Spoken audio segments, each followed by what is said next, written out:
നമസ്കാരം പ്രിയമുള്ളവരെ, നമ്മളുടെ സംസ്ഥാനത്തെ ഏറ്റവും വലിയ സാമ്പത്തിക ധനസഹായ പദ്ധതികളിലൊന്നാണ് ക്ഷേമ പെൻഷനുകൾ. സാമൂഹിക സുരക്ഷാ ക്ഷേമനിധി ബോർഡ് വഴി ആനുകൂല്യം വാങ്ങുന്നവർക്കെല്ലാം പ്രതിമാസം 1600 രൂപ മുതൽ 2000 രൂപ വരെയൊക്കെയാണ് നിലവിൽ പെൻഷൻ ലഭിക്കുന്നത്.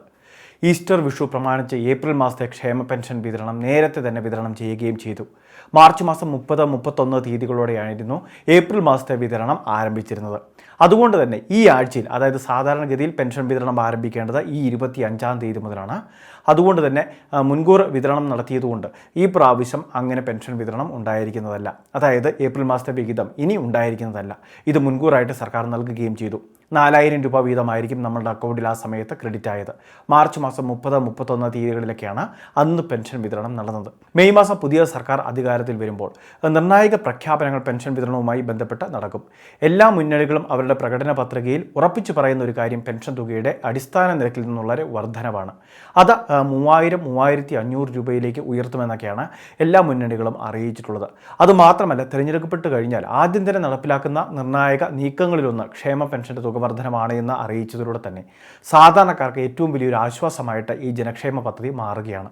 അതുമാത്രമല്ല, വിവിധ പഞ്ചായത്തുകളിൽ വാർഡ് മെമ്പർമാർ മുൻകൈയെടുത്ത്, അതോടൊപ്പം തന്നെ കൗൺസിലർമാർ മുൻകൈയെടുത്ത് പ്രത്യേക ക്യാമ്പയിനുകൾ, അതായത് പെൻഷൻ റൈഡ് എന്നൊക്കെ പേരിൽ ഇപ്പോൾ പെൻഷൻ ക്യാമ്പയിനുകൾ നടത്തുകയാണ്. അതായത് APL BPL റേഷൻ കാർഡ് വ്യത്യാസമില്ലാതെ അർഹതയുള്ള എല്ലാവർക്കും വാർദ്ധക്യകാല പെൻഷൻ, വിധവാ പെൻഷൻ, ഭിന്നശേഷി ആനുകൂല്യങ്ങൾ, ഇങ്ങനെയുള്ള പല ആനുകൂല്യങ്ങളിലേക്ക് ആളുകളെ ചേർക്കുന്ന പ്രത്യേക ക്യാമ്പയിനുകൾക്കും തുടക്കം കുറിച്ചിട്ടുണ്ട്. കാരണം ഇത് ചെറിയ സഹായമൊന്നുമല്ല. ഒരു വീട്ടിൽ 2 പേർക്കൊക്കെ ആനുകൂല്യം വാങ്ങുന്നുണ്ടെങ്കിൽ തന്നെ ഏകദേശം 6000 രൂപയോളം ഇലക്ഷന് ശേഷമൊക്കെ ലഭിക്കുന്ന സ്ഥിതിവിശേഷം ഉണ്ടാകും. അപ്പോൾ ഈ രീതിയിലാണ് ആനുകൂല്യങ്ങൾ ലഭിച്ചുകൊണ്ടിരിക്കുന്നത്. ഇനി അതോടൊപ്പം തന്നെ ഏറ്റവും പ്രധാനപ്പെട്ട ഒരു അറിയിപ്പ് വരുന്നത്, പെൻഷൻ വാങ്ങുന്നവർക്ക് നിലവിൽ സർക്കാർ പറഞ്ഞിരുന്ന വരുമാന സർട്ടിഫിക്കറ്റ് സമർപ്പണം, അത് 2026 ജൂൺ മാസം 30-ാം തീയതി വരെയാണ് സമർപ്പിക്കാനുള്ള അവസരമുള്ളത്.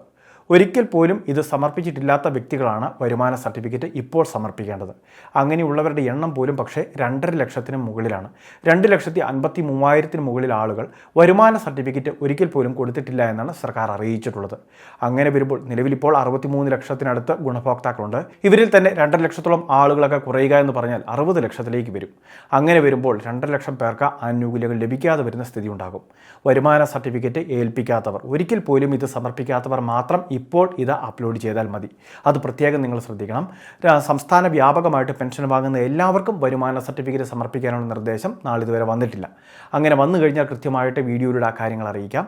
നിലവിൽ ഇപ്പോൾ 2.5 ലക്ഷം പേരെ ബാധിക്കുന്ന ഒരു പ്രധാന അറിയിപ്പായിട്ടാണ് സർക്കാർ ഇത് അറിയിച്ചിട്ടുള്ളത്. 2025 ഡിസംബർ മാസം 31-ാം തീയതി വരെയൊക്കെയായിരുന്നു വരുമാന സർട്ടിഫിക്കറ്റ് സമർപ്പിക്കാൻ മുൻപ് സമയപരിധി നിശ്ചയിച്ചിരുന്നത്. ജനുവരി മാസം മുതൽ പെൻഷൻ ഈ വരുമാന സർട്ടിഫിക്കറ്റ് കൊടുക്കാത്തവർക്ക് കട്ടായി പോകുമായിരുന്നു. പക്ഷേ അതിലെല്ലാം സർക്കാർ ഇളവുകൾ വരുത്തിയാണ് 2026 ജൂൺ മാസം വരെ നീട്ടിയിട്ടുള്ളത്. അതുകൊണ്ട് തന്നെ വരുമാന സർട്ടിഫിക്കറ്റ് ഇനി ആരെങ്കിലും സമർപ്പിക്കാനുണ്ടെങ്കിൽ, അതായത് ഒരിക്കൽ പോലും ഇത് ഏൽപ്പിച്ചിട്ടില്ല എങ്കിൽ കൃത്യമായിട്ട് ഇപ്പോൾ തന്നെ ഓൺലൈൻ സർവീസ് സെൻറ്റർ വഴി വരുമാന സർട്ടിഫിക്കറ്റ് അപേക്ഷകൾ വയ്ക്കുക. വിവാഹിതരായ മക്കളൊഴികെയുള്ള ബാക്കി എല്ലാ വരുമാന സ്രോതസ്സുകളിൽ നിന്നും വരുമാനം കൃത്യമായിട്ട് പെൻഷൻ ഗുണഭോക്താവിനും കണക്കാക്കും. അതനുസരിച്ചുള്ള വരുമാന സർട്ടിഫിക്കറ്റ് ആയിരിക്കും നമുക്ക് ലഭിക്കുക. അപ്പോൾ വളരെ പ്രധാനപ്പെട്ട ഈ അറിയിപ്പുകൾ തീർച്ചയായിട്ടും പെൻഷൻ ഗുണഭോക്താക്കളൊന്ന് ശ്രദ്ധിക്കുക, എല്ലാവരിലേക്കും ഷെയർ ചെയ്ത് എത്തിക്കുക. ഇതുപോലെ ഇൻഫർമേഷൻ ചാനൽ സബ്സ്ക്രൈബ് ചെയ്യുക, ഫോളോ ചെയ്യുക.